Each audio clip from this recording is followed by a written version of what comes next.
lang sabihin sa'yo na nagpapasalamat ako dahil nakilala kita. At syempre, nagpapasalamat din ako kay God kasi dumating ka sa life ko.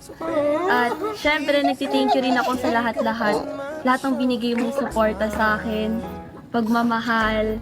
Sobrang nakikita ko sa iyo at syempre, sobrang na-appreciate ko lahat ng efforts na ginagawa mo.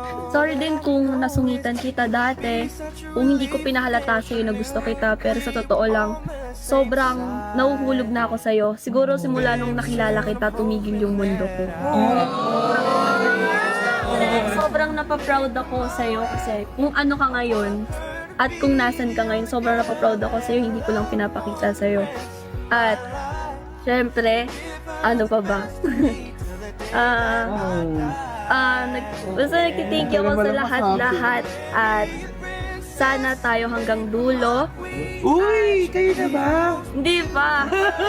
Kahit hindi pa kita sinasagot. Sana ako pa rin. Sana hindi mo ako pagsawaan ulit. At thank you rin dahil tuwing nasanay na rin ako nakasama kita at lagi mo ako napapasaya sa araw-araw. Siguro hindi ko kayang di na rin kita nakikita. Sana nandyan ka palagi sa tabi ko. Salamat din sa pag-iintindi sa akin kahit na minsan inaaway kita. Nagtatampo ko sa'yo na walang dahilan. Kaya, ayun lang. Sana hindi mo ko pagsawaan. Humingi ng sorry sa'yo at sa buong Yaypam sa lahat ng pag-walkout ko pag naiinis ako.